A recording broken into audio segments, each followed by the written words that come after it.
So kita mancing dekat area-area suak-suak ataupun parit-parit kecil macam ni je. So tip kalau korang nak cara kat area-area macam ni, pakai SP atau pakai soft, pakai SP yang jenis bentuk katak ke apa. Jangan pakai ladung tau. Kalau pakai ladung, nanti ladung ni dia senang tarik lumut ataupun tarik sampah. So susah lah korang nak mancing kat area-area yang semak-semak macam ni.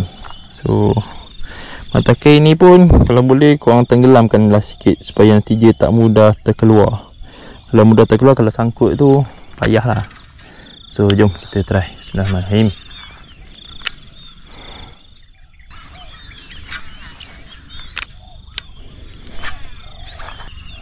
Dekat tempat-tempat macam ni, tempat-tempat semak macam ni, pokok-pokok macam pokok teratai ni kan, korang tak perlu pun nak tarik laju. Just kalau sampai kat lubang-lubang, kawasan lubang-lubang kecil sebelah pokok tu, korang jut je seslow. Jut seslow.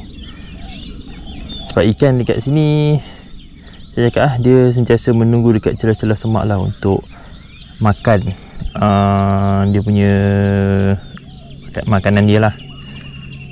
So korang relax je, jangan terlalu kelam kabut ataupun terlalu tergesa-gesa nak tarik umpan. Sini just relax. Kalau mancing area-area kawasan ni pun tak perlu nak baling jauh-jauh, baling dekat pun dah cukup. Cuma korang kena standby je, bila-bila masa dia boleh sambar.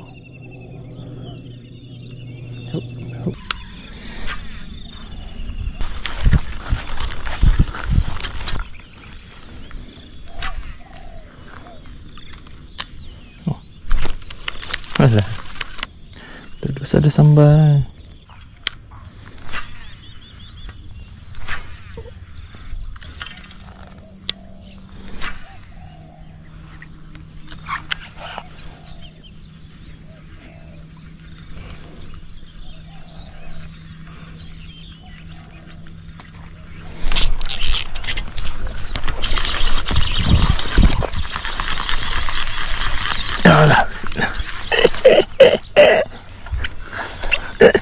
Alhamdulillah.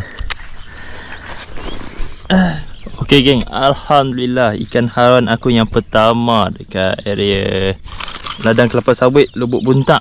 So good size, lebih kurang sekitar dalam 3 ke 400 gram. Alhamdulillah. SP aku pakai SP Sawadee warna hitam gold. So tu lah.